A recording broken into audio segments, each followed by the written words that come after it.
Hey there, I'm Mark Drager, and this is How to Sell More.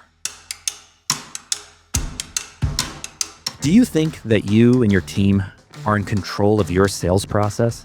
Well, the uncomfortable truth is today that many sales teams at many companies no longer control the sales process. In fact, our buyers are the ones in control. You can't force people to buy stuff they didn't want to, or you can do it for a short period of time, but it's a losing proposition. So this idea of our buyers have to own the deal with us, beginning, middle, and end of every call, and then connecting the conversations. What our buyers and our customers do is 10 times more important than what we do in the call or in the follow-up. That's Brent Keltner. He's the president of Winalytics and the author of the Revenue Acceleration Playbook. Now, Brent helps companies shift from a product-driven selling approach to a value-driven approach. And this is a method he developed after realizing that old-school, traditional sales techniques, they just do not work in the world we're in today, in a buyer-led marketplace. One of the most horrendous statistics you see out there is if you survey executives, people that buy from salespeople, it's usually like 13 or 15% will say, yeah, I think salespeople understand my problems, or I think that they understand me, they understand my business problems. So the reality is the world has shifted now in the last 10 or 15 years where everything is out there. Today on How to Sell More, we talk about why most product pitches fall short. We get into the simple 3-part meeting framework that's going to help you prepare your sales meetings. And Brent breaks down his journey-first approach to marketing and to sales. And this is a process that's going to allow your prospects, your buyers, to be in full control of their purchasing journey, while giving you and your sales team the structure and the approach that they need to help guide these prospects right to closing the deal. So Brent, there is one line in your book that I thought this so perfectly frames the challenge and the problem that those of us who are in marketing, sales, as business owners, there's a problem that we face all day, every day, which is sellers do not close deals. Buyers close deals. And the reason why I note that and I love that line is because the uncomfortable truth for me as a brand person, as a marketing person, as an entrepreneur, we don't really have any control over any of this, do we? No. I mean, you can't, maybe once upon a time you could force people to buy stuff they didn't want to, or you can do it for a short period of time, but it's a losing proposition. You might win a call, you think, and then the deal drifts because you never got them to take co-ownership. So this idea of our buyers have to own the deal with us, beginning, middle, and end of every call, and then connecting the conversations. What our buyers and our customers do is 10 times more important than what we do in the call or in the follow-up. And from reading the book, that we say, look, every sales conversation is just a great opportunity to get your buyer or your customer to co-own the deal 3 times. Tell us, why are they talking to us? What is it they're trying to solve for that makes it interesting for them to spend their time with us? How big is that pain? What's the benefit of solving that pain? And the second is, do they see us as part of the solution? You're on demos or product discussions probably a lot as well. And it's amazing that almost it's never asked. Do you see how our software, our service, our solution offering could solve that problem? Where's the first place you would want to use it with your team? What problem would it solve for you? How would it make your life easier? We ask questions like, hey, what do you think? Or isn't it cool, this software? So the middle is we have to get them to say, yes, I can see how it would solve my problem. I see the value in what you're doing. I see these parts of your solution I like. Maybe I'm less engaged by the others. And then part 3 is they have to commit to action to solving that problem together. And so if you just structure a 3-part meeting, why are they working with us? Do they see us as part of the solution to that problem? Will they take action? They'll qualify the deal for themselves. They'll tell us what we need to do as a follow-up, et cetera. So that's the basic idea is we need to give them opportunities to co-own the conversation and then connect the conversations. This is so interesting because in your book, you admit that you didn't come up through the traditional sales process, training, channels. And so you found this technique, you found this approach that's laid out in the book, The Revenue Acceleration Playbook. But this whole idea of moving away from product pitching to authentic buyer journeys where you are not across the table from your prospect, but in fact on the same side of the table. So when you landed on this, when you developed it, it just made natural sense to you. Isn't that true? Yeah, I was trained, as you know, from reading the book, as a qualitative researcher, and my research was with busy executives in the banking and insurance industries and the telecom industries, manufacturing companies. Was just interviewing around their what training and human resources investments they were making to create differentiation in the market or drive performance. And if I would trot out myself as a PhD in the Rand Corporation and our expertise, they just didn't care. But if I led with the what's in it for them and why this data could be valuable, how it'd be actionable for the team, I got a lot more engagement. So I would always just name drop. I'd always start with a what's in it for them, and then I'd name drop their peers that I was talking to that were in the benchmarking study. And that's what built enthusiasm. And so then so I got really good at structuring conversations and getting that co-ownership of the conversation. And then I went to the commercial sector first with Kaplan and EduVentures and then a couple of smaller growth companies. And I was always just amazed how people would show up and pitch their product and wonder why they never got a follow-up. And so I just taught people to run a very different kind of conversation where our goal was to be a trusted advisor and guide the conversation forward and get to the right outcome, which might be we don't have a fit. So as a seller, your time is your most precious commodity. So if we're very intentional about are we moving forward together, if you're not, that can be a gift of time back.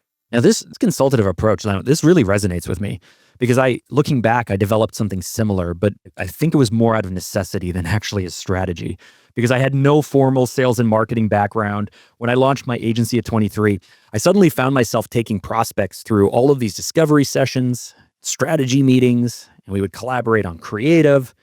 But I did all of this. Truthfully, I was just terrified of delivering something that completely missed the mark.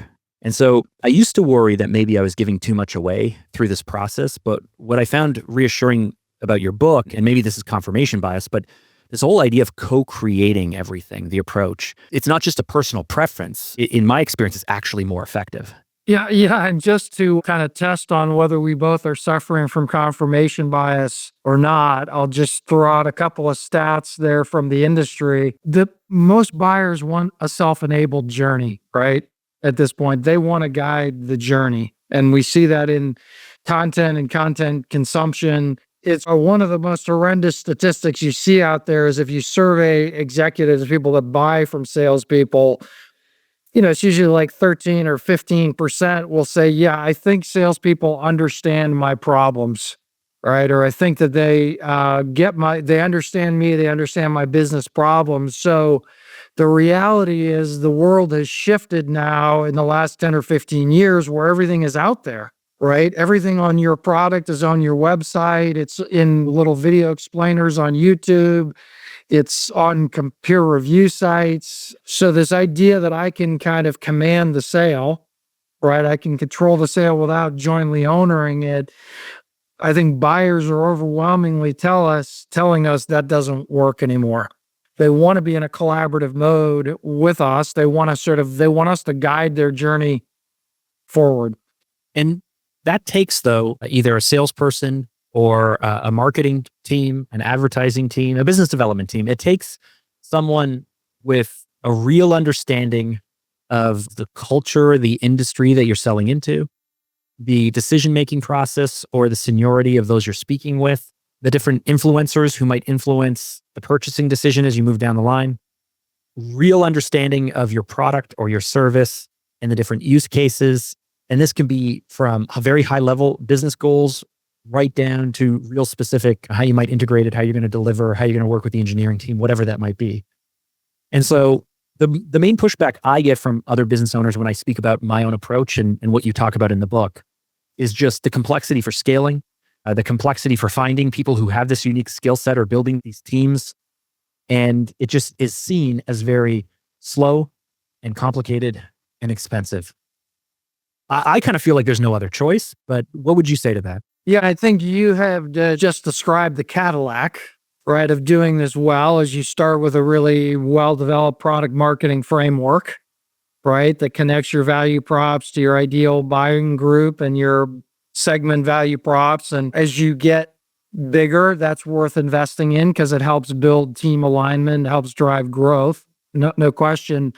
But the starting point, honestly, to implement this approach, two just very simple things any business owner can do, any individual sales rep can do, is think about your meetings in three parts and just prep your meeting in three. When you get into the meeting, the heat of the battle, it's like anything goes. So if you just prep your meeting in three parts, which is I spend 10 or 15 minutes, what do I think they might be working on based on what's on their website and their LinkedIn profile? What's my hypothesis and need? And here's the good news is you don't have to get that hypothesis and need right. But just saying, I see this on your website. I see you just had a news release. I see you had a LinkedIn post. I see you have an ebook on this. Is that something you're thinking about or working on more? You get a ton of credit compared to the other one. So we can prep. What do I think they're working on?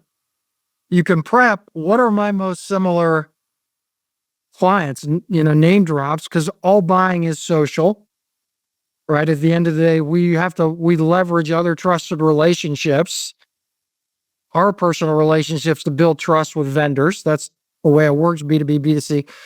So can I show up with here are two or three people, either because they're in the same segment or they're in the same role or they have the same problem? What would if I were to say, hey, I understand you're working on, this is how we've solved that problem. And here's an example of somebody we've solved that for. So it's just knowing your client base. Any good seller, any good president, entrepreneur knows their top clients. It's just prepping it for the call. And then the last thing is, all right, and who do I at the end of the call want to invite into the conversation on their side? I'll ask them, who do you think should join? But I might suggest, hey, typically these are other people based on what we do that need to join the conversation. Is that somebody we could invite in? What do you think? So you got three parts of the meeting. You can prep all three of them in 10 or 15 minutes. And then guess what? You need to send a follow-up email. So does that email look like the traditional follow-up email? What's it? Hey, thanks so much for your time. Here's 6 attachments on us, or here's a pitch on what we do. I'll call you again in 2 weeks, see if we can set more time. Or does it look like, hey, thanks so much. I understand in 2 sentences, this seems like why you were interested in talking with us, what we accomplished. Here's some ways that we can address that. Here's what we agreed to do next. This is our next call. I understand you're going to talk with your boss. I understand you're going to talk with your team. You and I agreed to a 15-minute check-in to see how those internal conversations went and if we can progress to the next one. So you can audit. Honestly, this is just good conversations. It's you being a trusted advisor, which people want, and you can audit it with how well am I prepping? How well am I following up? And then your next level is in set time, 30 minutes every week with a peer, somebody else who's selling, and just check each other. How do they do in my prep? How do they do in my follow-up email? The number one sales enablement investment is an hour a week of skills coaching. Far surpasses any other investment you'll ever make. It's 3% of your time. So practice. If you want to get good and sell more, practice. I have never regretted over preparing for a meeting, but I have definitely kicked myself when I thought I was prepared and it turns out that I wasn't. So let's talk, if we can, about this idea of the authentic buyer journey. It's really a central part of your book. And it's really the idea that instead of a traditional product-focused approach where it's all about just get the meeting and get the demos and get into the features and benefits and kind of pitch slap people, you really advocate for more of a conversational or consultative-based approach. It's going to focus way more of the upfront time on the business goals, the challenges. Can you elaborate on the authentic buyer journey and the impact that it can have on teams. Yeah, 100%. And before I sort of respond directly to your question, I talked about an authentic buyer journey, authentic conversations in the first book. We have evolved our language to talk about journey first marketing and journey first selling, which seems people get that more. It's about your buyer journey or your customer journey first, right? I don't know. Authentic is a term I like. Not everybody really gets that. But this idea that our job is to guide the buyer or customer, that's our job, to guide them to the right next step in the conversation by leading with what they care about, not our product. Seems that people get that more intuitively. But to your point now, often, and so for the entrepreneur, the president, CEO of a growth stage company, yeah, all of this stuff is in their head. They've built the value props. They've fulfilled the value props in many cases, or they built the product or the services around it. They built the customer stories. And I think what your instinct is, a playbook just means it's a fancy way of saying write down our best practices. And if your best practices are in your head, just write them down so that your team can look a little bit more like you. And so what does it mean to be journey first in that context? Well, any business, and this is true for bigger businesses as well as smaller businesses, there's probably only 3 or 4 problems, 2 to 4 problems you solve really well. And what are those? How do you help either drive revenue or utilize capacity, staff capacity, plant capacity? How do you optimize somebody's cost structure, change a key user experience, generate data insight that leads to some kind of actionable business outcome? Your capabilities sit under those. Because if you think about the work we do, it's that if you have a problem with deal velocity, what it means you're closing your deals at a lower rate or for a lower value, there's a very clear financial cost to that, right? Well, why might that be? Well, do you have a consistent first call structure that allows your sales team to guide towards the right outcome? Have you armed them with a simple set of discovery questions that gets the buyer to understand their pain and the output? Or do you need those discovery questions? Right? Have you thought about the process? You've got a sales stages and sales methodology. Have you thought about the buyer commitments you need to move from the next one stage to the next in your pipeline? Or are you just letting people progress junk? Right. And so we have 3 we call them gap problem solution statements. And in your sales mechanics, you either have those things or you don't. Those are my capabilities that help you drive deal velocity in a way that drives measurable outcomes. And we've helped companies like, NECI Group here locally raise their deal velocity by 12 percentage points, particularly first to second call progression, because they identified what was the key pain and who needed to be in those second calls. So you just got to write that stuff down. And then, hey, we also work on the account management side at Winalytics. Or we work on the brand and the brand experience. And are you connecting the content journey across website demand gen? So depending on who we're talking to, is that another area? I was talking with a CRO the other day, just as an example. And he said I hired a sales enablement resource. So I just put that on hold. And I said, I'm curious, with your sales team, is there a shared kind of product marketing framework across the demand gen, the sales, and the account customer service team? Well, no, as a matter of fact, there's not. Would there be value in, that's the VP of product and he's hiring for a product market research. Boom, there's a bucket, positioning strategy. And I said, okay. And I'm curious on the other end, on the service, how do you work with the services team to surface expansion or renewal and expansion? Oh, well, they need to up level, right? I could connect you with them. And then I came back to him and I'm curious, is the sales enablement team, do they do ongoing skills development or is it more point in time? And the research on 1 hour of skills coaching. So I literally just walked in through these buckets and suddenly we started with, hey, let's talk again in 6 months because I got a sales enablement resource to, who knows if we'll close the deal or not, but there are 3 opportunities there for internal leaders to take hold of. And it's thinking in those sort of buckets of problems that I solve And how would I ask them questions that guide to capabilities I have to then say, oh, that's interesting. You're working on that. Here's how we approach it. In reading your book, one thing that jumped out at me with these user stories or with these case studies, I'll call them user stories because I find it's usually a certain type of company facing a certain type of challenge with a certain type of use case. But what I found interesting is as I was working through your book, I realized that, yeah, in the back of my head, I have all of these stories. I was working on a response to a past client and they had a very specific challenge. And I turned to my team and I just quickly asked, hey, they have this very specific type of challenge. Who else have we done this for? And by asking the question of the team, we realized, oh, in 2017, we did this for this company. And in 2019, we did it again. And in 2021, we did it a third time. And so I looked at the similarities between these use cases and the challenges we had to overcome from them and what we had to learn by overcoming these challenges. And in fact, why this was a really unique use case. And then one of my team members said, oh, we actually have a testimonial from the last project we did, a written testimonial. And I went, oh, fantastic. And suddenly, just in the matter of a few minutes, we identified 3 other customers who had the same challenges. We laid out in bullet point what we did to help them overcome it, what we learned and applied to future projects. And then, oh, by the way, here's a testimonial or of the experience of working with us through this unique challenge.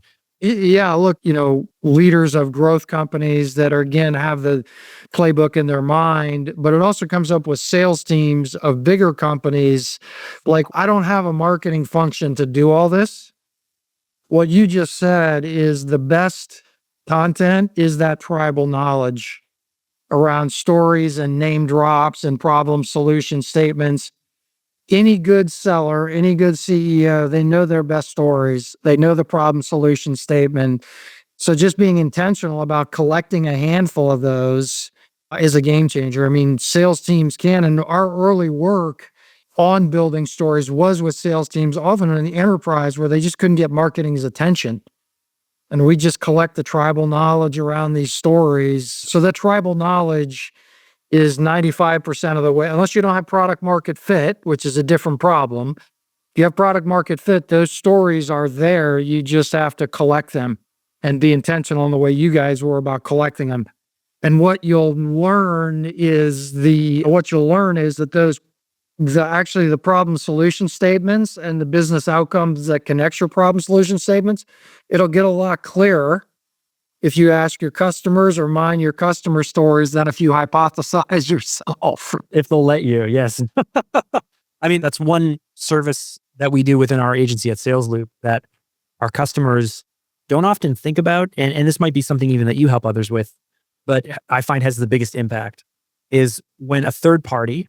Now, it's great if you can do it yourself. If you can call up your customers and you can have an honest conversation, that's amazing. But many people are uncomfortable giving really direct and honest feedback. And so being able to have a third party come in and interview a handful of people who just signed with you, a handful of people who've worked with you for a number of years, a handful of people who decided not to move with you, a handful of times where things went wrong, and being able to not necessarily develop personas around this, but understand that someone who's worked with you and loves you for 10 years may have a very different experience if you've gone through a high growth, if you've expanded, if you've spread yourself a little thin.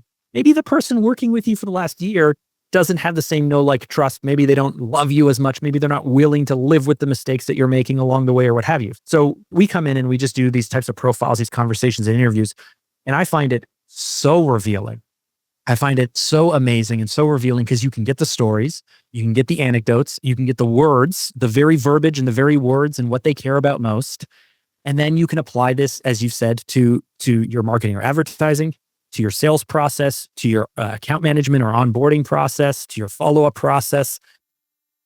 And I don't know why more companies don't do it, honestly. I don't know why we don't. I guess maybe we're afraid. Maybe we're afraid of what they're going to say. But it is the most revealing, most insightful investment of time or money that I think that a company can do. Yeah. You're preaching to the choir. That's why I liked your book. Push back on that. But what the interesting thing is that I think everybody knows intuitively that your customer stories are your most important content asset. And just because stories sell, right? And peer stories sell the most. And if you look at, the research from the Content Marketing Institute, they're your 4th or 5th most common type. They're not number one. After blogs and infographics, we default to the things that we can do first. I had a really interesting conversation with a CMO, B2B CMO, who very sales oriented. What was interesting in her approach is she had taken on this problem directly, right? And for her team, actually created like every one of her team members has a responsibility for generating a certain number of stories a year.